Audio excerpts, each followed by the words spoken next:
Welcome to Wrestling with Heart, a podcast looking at pro wrestlers giving back to their community. Join me, Stanley Carr, as I interview wrestling's hottest names who use their platforms as entertainers to raise awareness and do community service. Johnny, people don't understand. Vince Sr. loved Johnny. You know why? Because Johnny could do an hour match and not get tired. I think it was Jack Briscoe who said Johnny Rods could have a match with a broomstick. He was my mentor, and I'll get into that a little bit later. But basically, Johnny would break in new talent for Vince Sr. I don't know if you knew that or not. Johnny would break in talent for Vince Sr. and say, this guy is going to make it. This guy's not going to make it. This guy should be a face. This guy, Vince Sr. really trusted Johnny. So Johnny was an integral part of the program, and he could be a great heel and a great face. He was the first great tweener that I've ever seen in wrestling. He could do either one and make a match look good. So he, and there were so many others. I really enjoyed working with the classic wrestlers like Harley Race.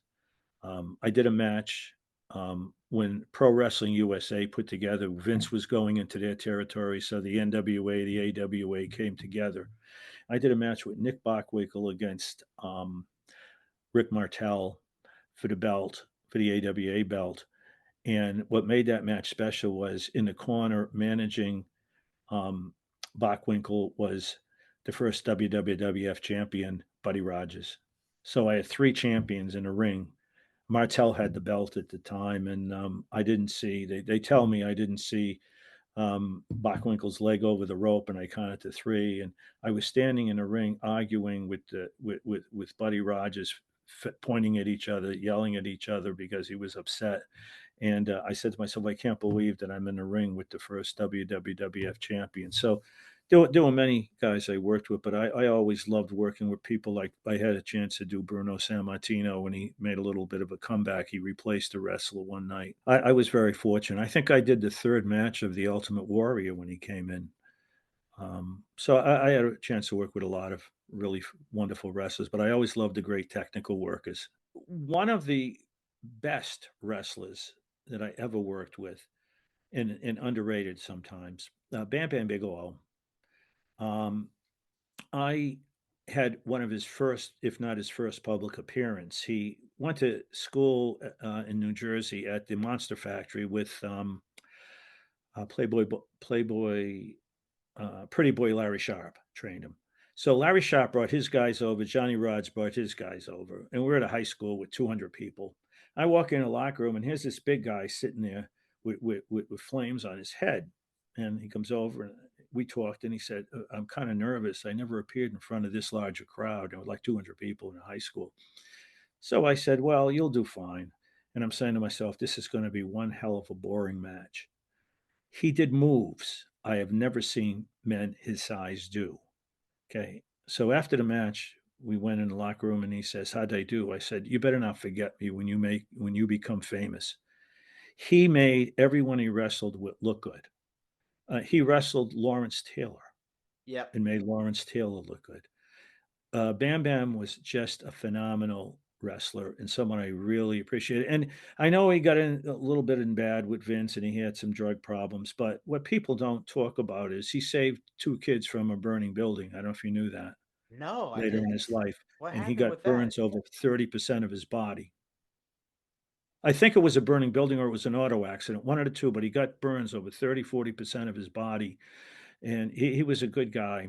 And another guy I liked working with who was a big man was Ted DiBiase, a great wrestler, really good technical wrestler for a big man. Took bumps that were just phenomenal. And those were some of the ones that kind of step out in my mind. My good friend, the Iron Sheik, with Volkov. Mm-hmm. I almost got killed in a ring with those two when they were wrestling Wyndham and Rotundo. I had darts sticking out of my boots. I had size D flashlight batteries going by my head from the balcony. And the faces weren't even in the ring yet. And there was garbage up to my legs. They had to close the beer beer stands because people were ready to charge the ring. People were standing outside in cold weather.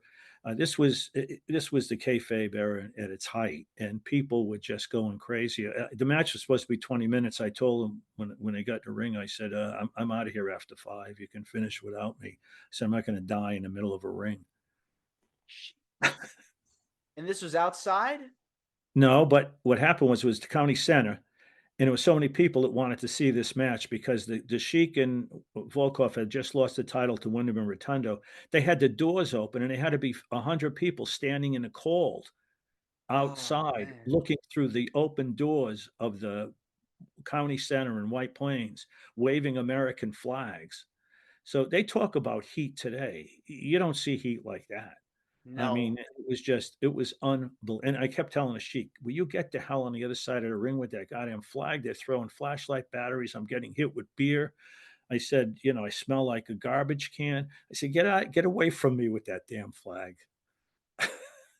It's crazy how the time was just so much different back then. Today, you couldn't even do half the stuff now that you could get away with back then. And I'm very sorry that you had to go through that.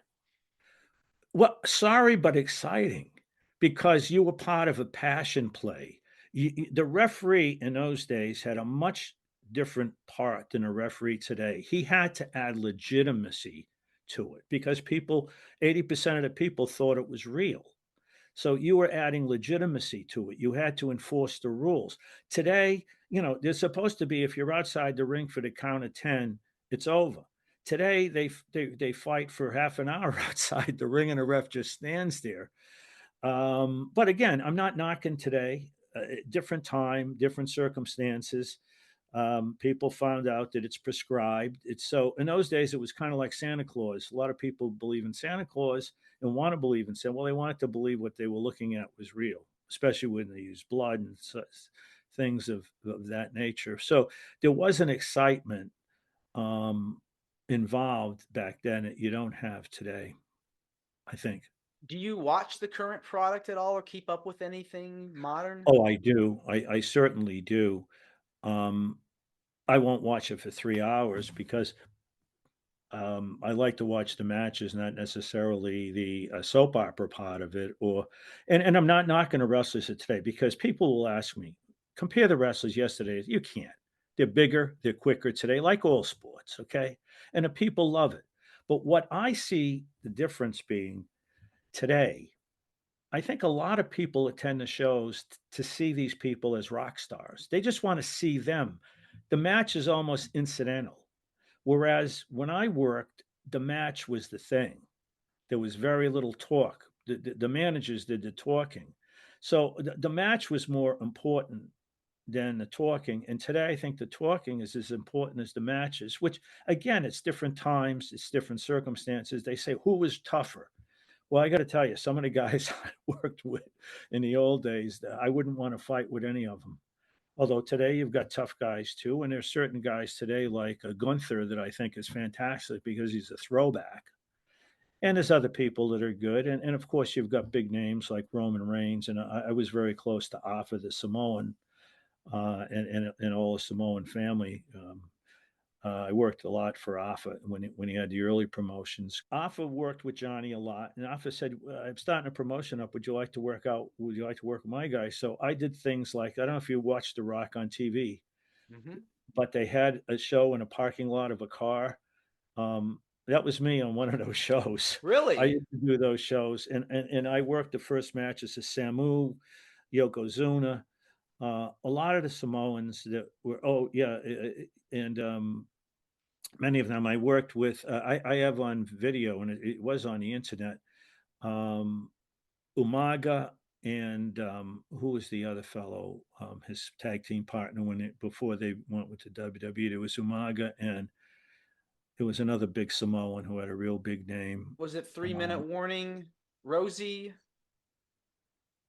No, Umaga, and I can't remember the other guy, but I supposedly did the worst Samoan dance with them that any referee has ever Rikishi? done. Rikishi. I have there's a video of myself working for Northeast Wrestling, run by Mike Lombardi, who I was his referee for 15 or more years.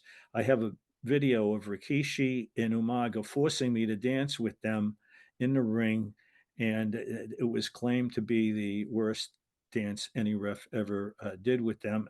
And as I said, I worked one of Yoko's last matches. I worked one of his first matches. Had a great time working with them. I always enjoyed working with Alpha, and I refereed some of Alpha's matches. Junkyard Dog and Alpha. I did a number of Alpha's matches over the years. Tough guy. Alpha was one tough.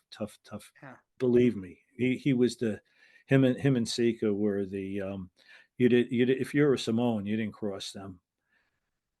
And they're definitely, you can tell that they're very passionate about wrestling. Case in Oh yeah. point, Rikishi's sons, the Usos, they've Hmm. become big stars now, and Solo Sikoa, another guy that I think is going to be a big star too in the WWE. Let's kind of switch gears. You know, you've had a heck of a career in the wrestling business, but let's talk about some of the stuff you've done outside of wrestling. You've partnered up with a lot of charity organizations, done a lot of volunteering over the years. Tell me about some of the organizations that you've worked with. Well, having been a coach in a former life, I've had several careers, but having been a coach and an athletic director, um, I always enjoyed sports. So I coached my kids in basketball and baseball, and I was involved. I was vice president of one of the larger little leagues in New York for about 6 7 years. I ran our parish CYO basketball program, which had about 15 teams. I did that for about 12 years.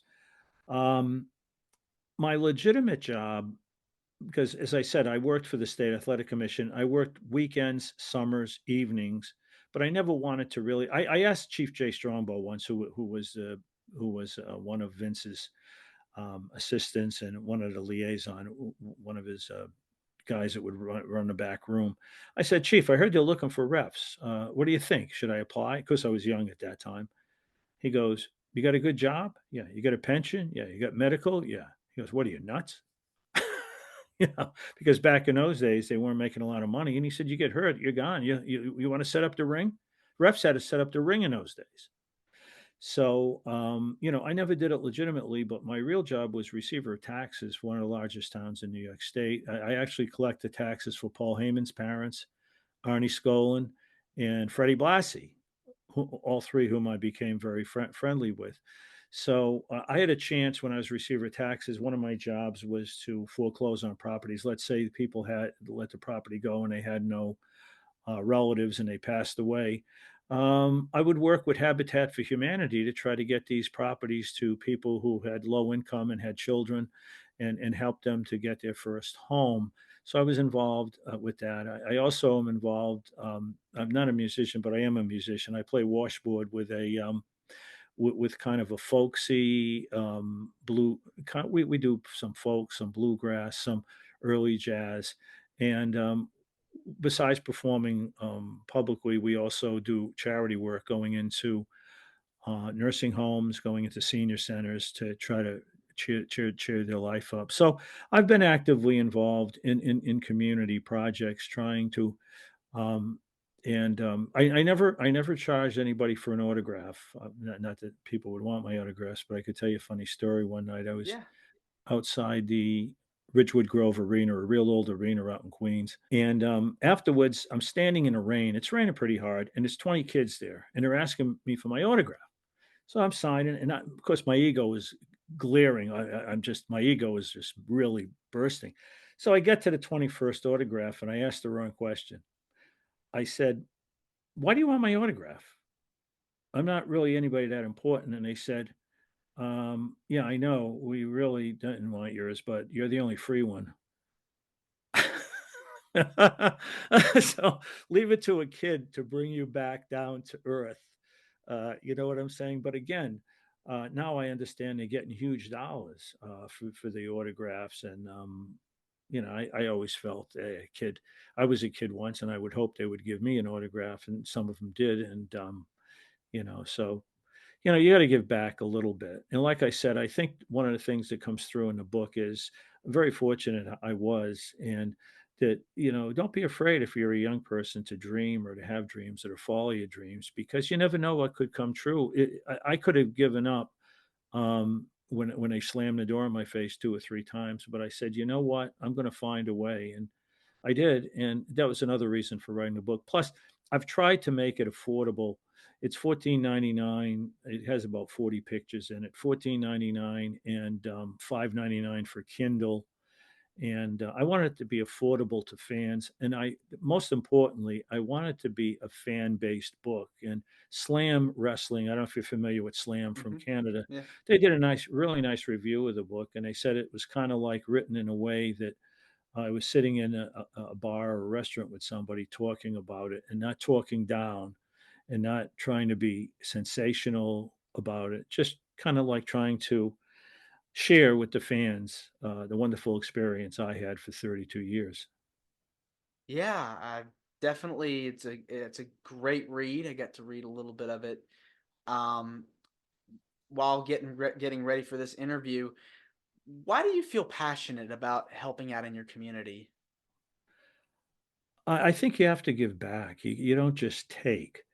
Um, we're in some tough times right now. Like I said, I grew up in a small town where everybody knew everybody, and everybody was friendly, and everybody cared for each other. And today it seems like I mean, it almost seems like people have become somewhat hardened, and I think loneliness is a terrible thing today for a lot of people. It's a very and I think if you can make a person's life a little bit happier by singing and by going out and performing to people maybe that are in nursing homes, who some of them maybe don't get many people visiting them, or by trying to work with people to get them a home, or something like that. You have to give back, and you have to be somewhat empathetic towards people, because I think the times are that much tougher today. And I'm glad wrestling is still going strong. I'm glad it's going well. And it's obviously, I was afraid for a while it was going to die out, but I think one of the keys was rock and wrestling with Hulkamania brought the young people in. When I first worked in the 80s and 90s, it was mostly blue collar fans and white collar workers who would never admit they were fans. Once Hulkamania came in, and once Vince went on cable throughout the entire country and exposed the whole world to wrestling, I think those two things, the rock and wrestling, the Hulk and Vince, certainly. But I was fortunate to be in an era that we'll never see again, and seems to have a lot of nostalgia with people today. Yeah, it definitely does, especially newer fans that want to know the history and they go back to the territory days just to see about some of the names we've talked about here on the podcast. You've had such a heck of a career, and it just means a lot to me to have you on. So I just want to say thank you, David, for coming on today to Wrestling with Heart. It means a lot, and you're more than welcome to come back. Well, thank you for having me, and I certainly would not object to coming back. I like to talk about those days because, again, I enjoy sharing the stories. And if you're interested in more stories, you can purchase the book Ringman from my publisher, bookbaby.com. It is on Amazon, but for some reason, sometimes Amazon says it's out of stock. We'll be getting more soon. I don't know. But I published it basically myself, and the company I went with, all they do, they print the books out for me, and they send it to Amazon, Barnes and Noble, etc. And also, like I say, it is in the Kindle form, which you can get. So if you're interested in that era, you're certainly welcome to check it out. Yeah. Well, thank you again. Well, thank you for having me, and it's wonderful to see young people who have a feel for the classic era. Yeah, of course. Have a wonderful day. You too. This is Wrestling with Heart. I hope you found this podcast to be informative and entertaining. If you did, please hit the subscribe button and look out for the next edition.